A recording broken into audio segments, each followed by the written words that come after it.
Good afternoon and welcome to 10 Lessons, in which I educate you lovely fellows with 10 facts about games and associated topics. Today I look at unusual celebrity appearances in video games.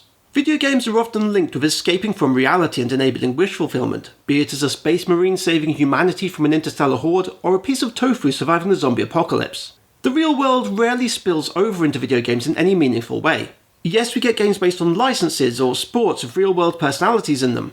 But when a real person shows up in a fantasy world, things get a little bit peculiar. And I've compiled a list of 10 of what I consider to be the strangest. But before I get into it, I do have some rules. 1. I will include no more than one entry per series. 2. It must be a real person who was alive at the time and gave permission for their likeness to be used. Therefore, the presidents in NBA Jam and Bruce Lee in UFC do not qualify. 3. Celebrity voices don't count. This is celebrities granting their digital likenesses to characters named after them or not. 4th and finally, this is unusual celebrity appearances. Pierce Brosnan playing James Bond in GoldenEye is not unusual. Slash in Guitar Hero does not count. It has to be celebrities in roles that you would not expect. So without further ado, let's begin.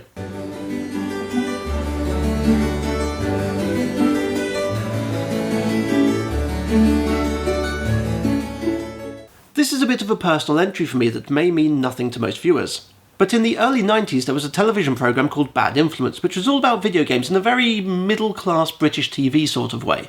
Hey, are you tired of typing? Are mice making you miserable? Are you jaded by joysticks? Then what you need is one of the new personal computers that you can write on. Hey, right on. One of the presenters was the bleach blonde Violet Berlin. During a feature about Micro Machines 2, she was invited by Codemasters to become a character in the game, becoming the second fastest competitor behind the legendary Spider. This happened during a time when video game development was small scale enough that this sort of thing could happen. And that Christmas, when I received Micro Machines in my stocking, she instantly became my favourite character, because I was a shallow child and I watched her on television every week. You may well have played as her in a Micro Machines game without even knowing that she was a celebrity inclusion, but now that you know, you can pay her the proper tribute next time you boot the game up.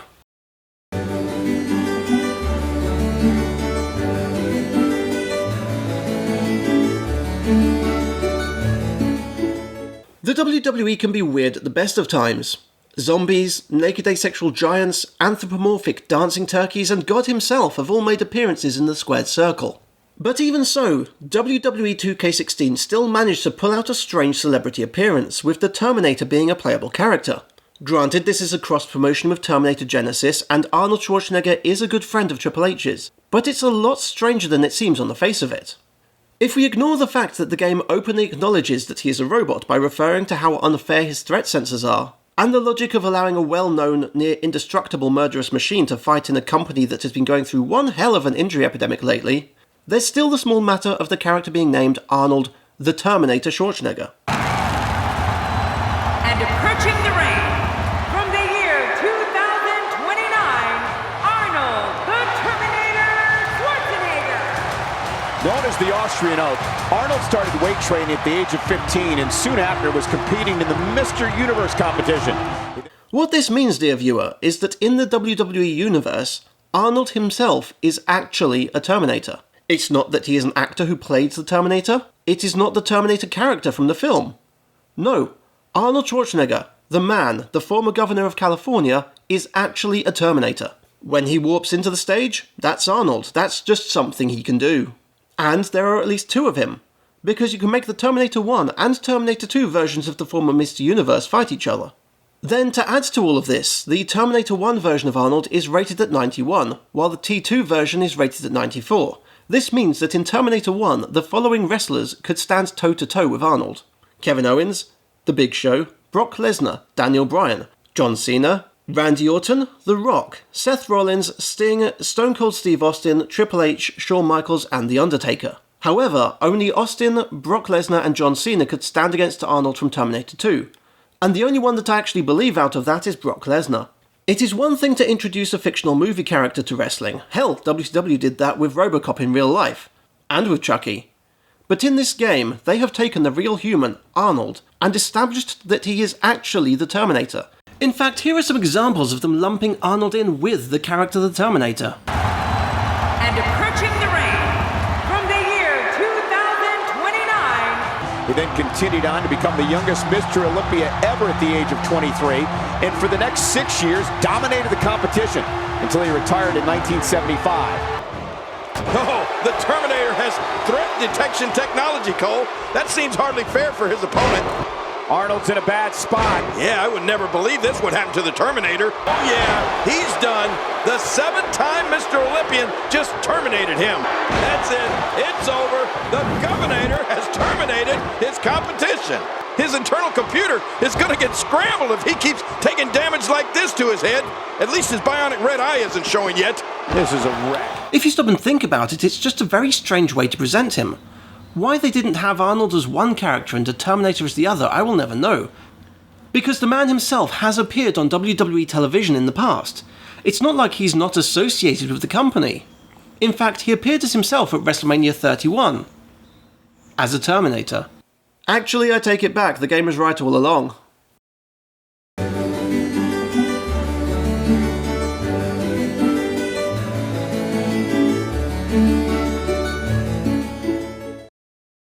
Here are some facts about Justin Bieber. Whether you like him or not, his successful career as a noise-generating lifeform does qualify him to be referred to as a musician.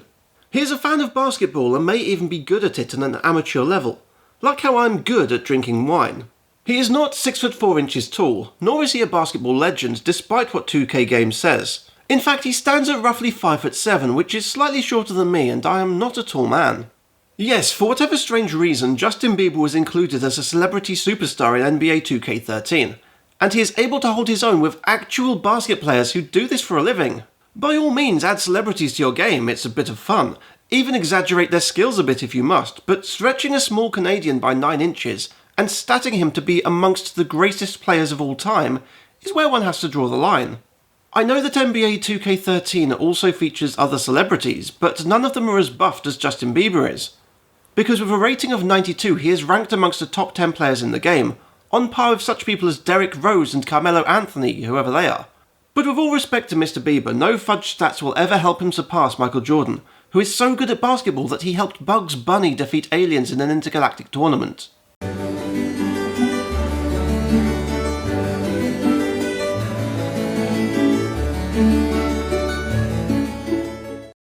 What would you do if you were Capcom? Would you commission a new Breath of Fire game? Would you do Mega Man Legends? Personally, I would ask Platinum Games to forgive past transgressions and make a follow-up to God Hand. The point is that there are many things that you would likely do if you had access to such talented developers, so many resources, and such a rich back catalogue of intellectual properties from which to draw inspiration. But what Capcom decided to do was hire the French actor Jean Renault to star in the third installment of the Japanese Demon Slash 'em Up series on Onimusha. Don't get me wrong, Jean Renault is a talented actor, no doubt. But there are a number of strange things about this appearance. Renault lends his likeness to Jacques Blanc, who was cast because Capcom wanted somebody who would appeal to the Western market, and because some of the game takes place in France. This is fair enough, Renault is French and the game does open in France. And his involvement lends the game some credibility and perhaps mass market appeal and crossover with film buffs. However, all that goes out of the window when you realise that the majority of the game takes place in feudal Japan, meaning that you see Jean Renault, most famous for his role as the cool-headed professional Leon, travelling through time and space to slap demons to death. And it's even more strange when you realise that he didn't even do the English voice work. No, that was provided by a different Leon, Leon S. Kennedy in fact, in the form of voice actor Paul Mercier. I don't like flies. Now buzz off. I'm no fly. I told you I'm a Tengu. I'll get home no matter what. It's strange because if you hire a famous face to boost sales, the target market will expect to hear their voice. Why hire Jean Renault to do uncharacteristic things and not even use his voice when there are plenty of other actors more suited to that kind of role? And they didn't even have to be French considering most of it happens in Japan anyway. Was Bruce Campbell busy?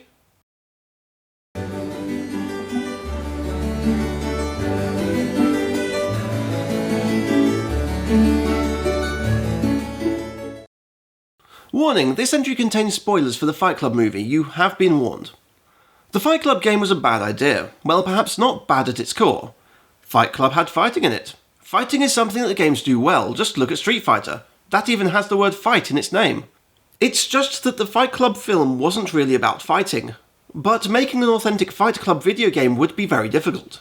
Some could argue that the film was anti-consumerist, and that a game centering around an insane Edward Norton who befriends an imaginary Brad Pitt would not be enjoyable. Unless Telltale did it. which they didn't. It might even be David Cage's forte, but neither of these developers make fighting games. They make cinematic interactive adventures. The smart developer would look at this problem and would probably just not make a Fight Club game. But simple logic meant nothing to Genuine Games, who decided to do it anyway. Obviously, because you're watching footage of the game right now. Yes, in 2004, Fight Club was squirted into game stores like pus from an infected boil, oozing off of the shelves and infecting clearance bins in no time at all. During development, Genuine Games approached one Fred Durst of Limp Bizkit fame to provide music for the game. But Mr. Durst didn't think that'd be a good idea and told OneUp.com, "The more I thought about it, I decided it wouldn't be a good idea. I decided it'd make more sense to be a character instead of making people hear my music over and over. That way you decide whether you want to deal with Fred Durst or not." So Fred Durst, love him or hate him, realised it would be nice to let you, the gamer, choose whether Fred Durst should be seen, heard, or indeed punched in the face, over and over and over and over.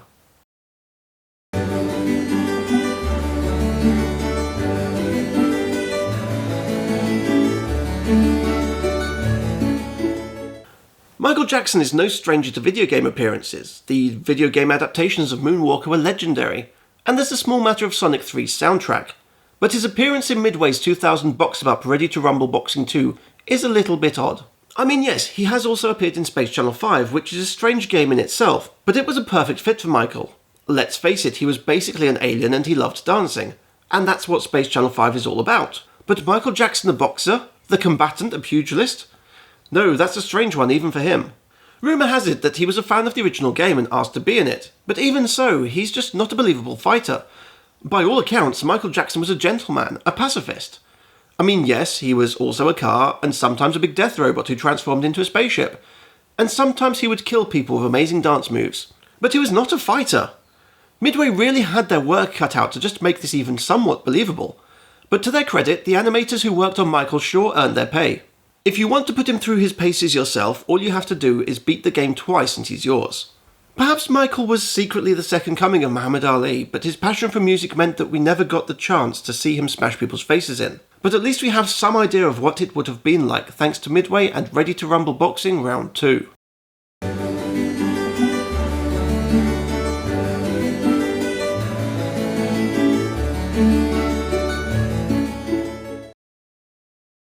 In True Crime Streets of LA, released in 2003, after inputting a code or finding 30 dog bones in the city, Dog Patrol mode would be unlocked. This is a mode that sees Snoop Dogg fighting crime for an hour, chasing down all manner of criminals on his police scanner and arresting people while driving a pretty pimped out purple car. Of course, if and when you crash it, you can commandeer a replacement from anyone you darn well please, really. Like all good vigilantes do. And then you crash that.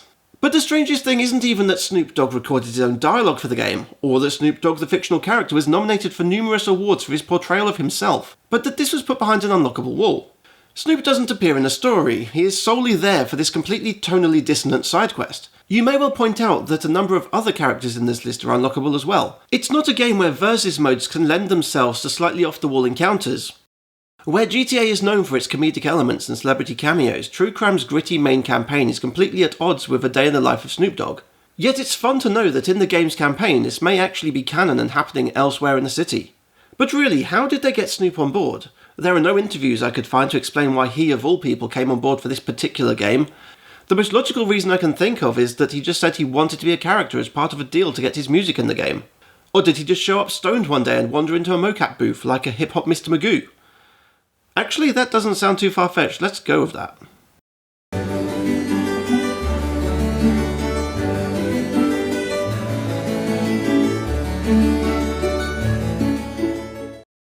Allow me to set the scene for you. The year is 1998. Tony Hawk's Pro Skater is just a glint in the eyes of someone somewhere, and the late developer Neversoft was just about to go out of business, having released Skeleton Warriors, ported MDK, and worked on a cancelled game. During this time, Bruce Willis was still a cinematic tough guy, having not yet appeared as Elizabeth's father in Friends, and video games were clawing at mainstream acceptance, aided by the popularity of the PlayStation. Bruce Willis was so far above games in the late 90s that in 1996 the Die Hard trilogy was released on the PlayStation, and he didn't let them use his big manly face. Nothing about this scenario leads one to believe that Bruce Willis, super megastar tough guy extraordinaire, would ever consent to star as the main character of a video game by an untested developer, Least of all one who was not doing so well. Well, the truth about the situation is a little bit stranger. Rather than Bruce Willis suddenly falling in love with the prospect of being a video game character, it was Activision who set things in motion.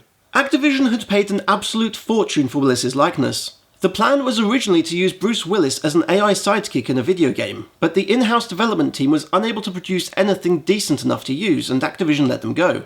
They called in Neversoft to save the project, who set to work on a twin-stick shooter, with the deadline a mere 9 months away. Through focus testing, Neversoft found the completely unsurprising fact that people didn't want Bruce Willis to be an AI sidekick. They wanted him to be the main character. The problem was, however, that the story had been written years ago, and Bruce Willis had long since recorded his dialogue as the sidekick. And Brucey boy sure wasn't about to come back to record more, even if it was to become the main character. So they persisted, and managed to sort of rewrite the story to make Bruce the main character. But because they didn't alter his dialogue, this resulted in Bruce talking to himself, or more accurately, his imaginary friend, uttering strange quips to a chief or kid who doesn't actually exist. Alright, getting close to my old place. Hopefully the stash in my lab is still golden. This looks like the right spot. Here we go, Chief. At the time, the game went very much under the radar. It received average reviews, perhaps due to its reliance on the DualShock controller, which few people owned back then. As such, the game is pretty much lost to time. But if you want to experience the life of Bruce Willis in 1998, you too can buy it and control the man himself, shooting people with flamethrowers and doing whatever else it is that Bruce Willis does.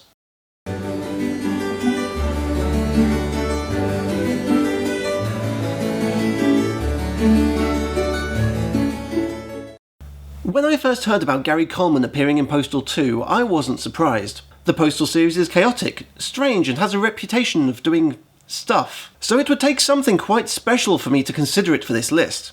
In fact, when I looked at Coleman's role in Postal 2, I was initially disappointed, especially when you consider that the Postal series has always seemed to take every ill-informed criticism of the evils of GTA and use that as an inspiration for what to include.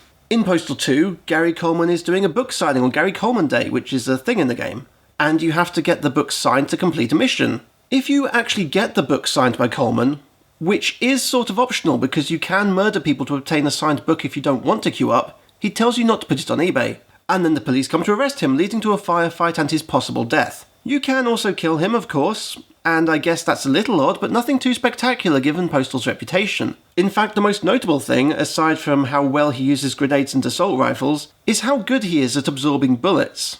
It's a good job then that the expansion, Postal 2 Paradise Lost, happened. In that game, Gary Coleman returns as the leader of the Colemen, a faction of midgets who want to rise up against tall oppressors. He maintains his authority by riding a giant, mentally challenged man named Big McWillis in some kind of Master Blaster-esque fashion. At one point in this game, Gary Coleman creates an Ensmollen cure out of his urine. It's a potion of sorts that shrinks people to a tiny size. Yes, that's right, not only is Gary Coleman a midget, but he also holds the secret to shrinking people in his micturation.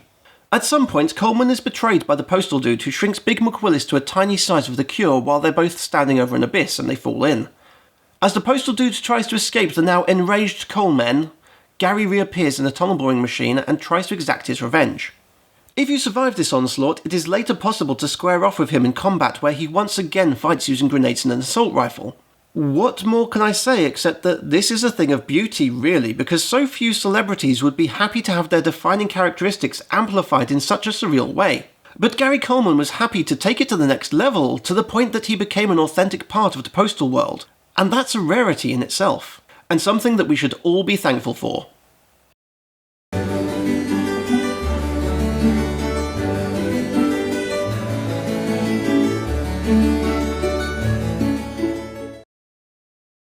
In 1999, David Cage hadn't quite figured out what direction he wanted to take his video game ambitions. But even then, his ambition was clear to see as he helmed Quantic Dream's first game, Omicron: The Nomad Soul.